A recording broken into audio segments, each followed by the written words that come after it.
Assalamu alaikum students, welcome to the channel online learning. Today we learn about the biology for grade 10.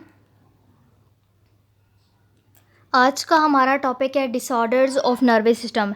Nervous system के disorders को mainly two categories में divide किया गया है। Number 1 is vascular disorders and number 2 is functional disorders.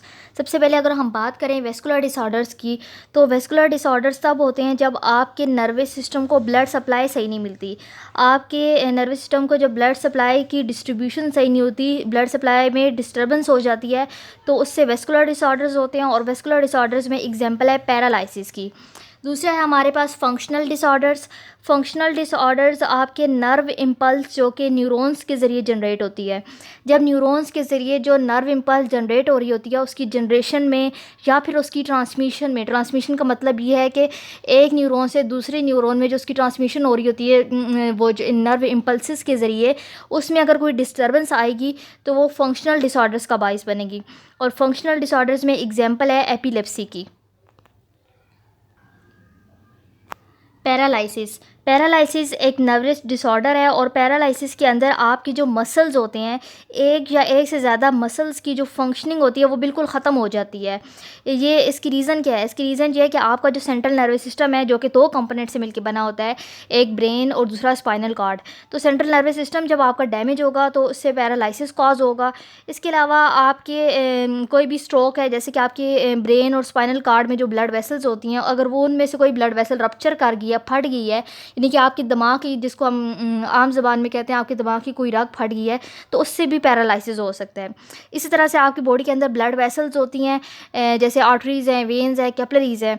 तो ये जो blood vessels हैं जिनके ज़रिए आपकी बॉडी के अंदर ब्लड की जो सप्लाई होती है, अगर ये जो ब्लड वेसल्स हैं इनके अंदर ब्लड क्लोटिंग हो जाए, यानी कि ब्लड का रास्ता रुक जाए, क्लोट्स बन जाए, तो उससे भी पैरालिसिस कॉज हो सकता है। इसी तरह से अगर आपकी बॉडी के अंदर पोलियो वायरस जो है वो इंटर हो गया है, तो पोलियो वायरस इंटर होने के बाद वो आपकी बॉडी के अंदर डिफरेंट तरह के पॉइजन्स प्रोड्यूस करेगा और इन पॉइजन्स के ज़रिए भी पैरालिसिस हो सकता है। पैरालिसिस की डिफरेंट तरह की टाइप्स हैं।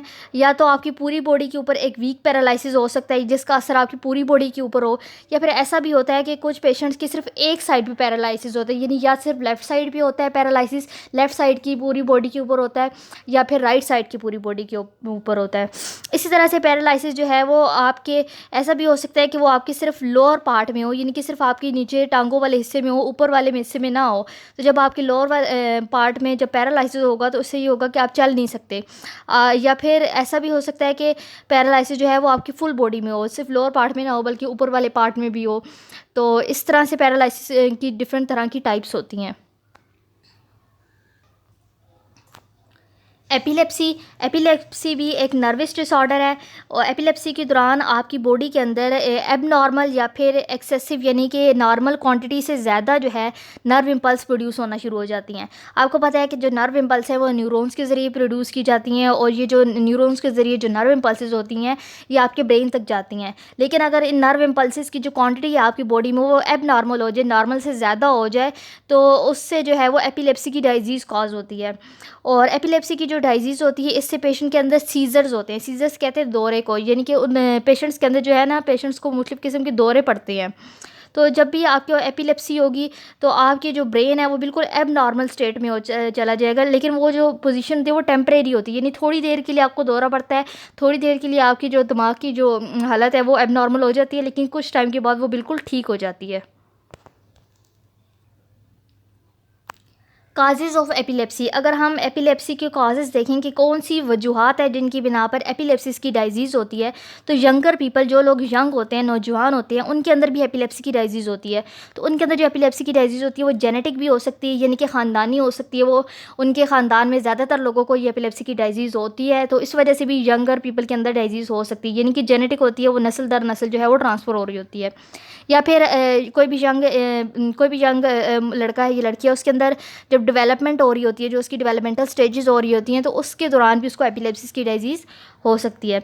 लेकिन वो लोग जिनकी एज जो है वो 40 साल से ज़्यादा होती है, तो उसमें जो एपिलेप्सी की जो मेन वजह है वो है ब्रेन ट्यूमर, यानी कि ऐसे पेशेंट्स जिनको ब्रेन ट्यूमर की बीमारी हो उनमें एपिलेप्सी के चांसेस जो है वो ज़्यादा होते हैं।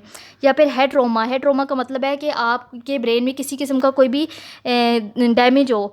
तो जब भी आपके ब्रेन में कोई डैमेज हो, यानी कोई एक्सीडेंट वगैरह होता है जिससे आपके हेड में इंजरी हो जाती है, तो उसकी वजह से भी एपिलेप्सी कॉज हो सकता है। इसी तरह से आपके सेंट्रल नर्वस सिस्टम में यानी ब्रेन में इन्फेक्शंस होते हैं डिफरेंट तरह के, इन इन्फेक्शंस की वजह से भी एपिलेप्सी कॉज हो सकता है। या फिर अगर आप अल्कोहल का यूज़ ज़्यादा करें, यानी कि ज़्यादा अल्कोहल का यूज़ करते हैं, तो वो अल्कोहल का जो ज़्यादा यूज़ होता है वो भी आपके ब्रेन के ऊपर इफ़ेक्ट करता है, जिससे आपको एपिलेप्सिस की डिजीज़ हो सकती है। ट्रीटमेंट ऑफ एपिलेप्सी, अगर हम बात करें एपिलेप्सी के ट्रीटमेंट की, तो एपिलेप्सी का कोई ख़ास किस्म का कोई इलाज नहीं है, बल्कि जो पेशेंट के अंदर जो सीजर्स होते हैं, यानी कि उसको जो दौरे पड़ते हैं, उन दौरों को कंट्रोल करने के लिए पेशेंट को डिफरेंट तरह की मेडिसिन दी जाती हैं। तो एपिलेप्सी के जो पेशेंट्स होते हैं ये मेडिसिन जो है वो डेली लेते हैं, डेली बेसिस पे लेते हैं अपने ट्रीटमेंट के लिए या फिर इन सीजर्स की प्रिवेंशन के लिए, ताकि उसे दौरे ना पड़ें। तो एपिलेप्सी की ट्रीटमेंट के लिए जो मेडिसिन यूज़ होती हैं उनको हम कहते हैं एंटी कन्वल्जेंट और एंटी एपिलेप्टिक। सीज़र अटैक क्या, जिसको हम आम ज़बान में कहते हैं दौरा पड़ना। इसमें क्या होता है कि एक पेशेंट है, उसके जो बॉडी के जो पार्ट्स हैं वो डिफरेंट डायरेक्शंस में मुड़ जाते हैं, उसके हाथ पाँव मुड़ जाते हैं और उसकी बॉडी जो है वो बिल्कुल अकड़ जाती है। तो सीज़र्स का जब भी अटैक हो तो आपने उस पेशेंट के मुंह में कोई भी चीज़ नहीं रखनी, क्योंकि इससे पेशेंट के माउथ में जो है वो उसके मुंह में सीरियस किस्म की इंजरी हो सकती है। इसके अलावा ये भी पॉसिबल है कि जो पेशेंट है, जब उसको सीज़र का अटैक हो तो वो अपनी टंग जो है वो भी उसके दांतों के नीचे अक्सर आ जाती है और वो भी ज़ख्मी हो जाती है।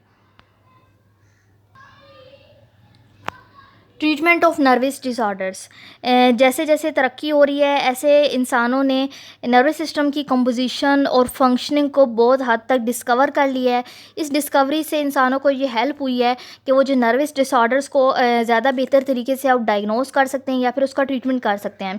नर्वस डिसऑर्डर्स जिसमें शामिल है पैरालिसिस और एपिलेप्सी। और इंसान जो है डिफरेंट ब्रेन के एरियाज़ को डिस्कवर कर लिया है, ऐसे एरियाज़ जो कि डिफरेंट सेंस ऑर्गन से इंफॉर्मेशन को रिसीव करते हैं, और वो एरियाज़ जो कि इस मैसेज को डिफरेंट इफेक्टर्स तक पहुंचाती हैं। इस नॉलेज की मदद से इंसानों को बहुत ज़्यादा हेल्प हुई है कि वो ब्रेन के डिफरेंट एरियाज़ में मेल फंक्शनिंग, जो मतलब अच्छे से जो फंक्शनिंग नहीं हो रही होती, उसको डिस्कवर कर सकें और इन नर्वस डिसऑर्डर्स को इनका ट्रीटमेंट कर सकें। I hope students you have gained the concept of nervous disorders. If you like my video, kindly subscribe my channel. Allah Hafiz.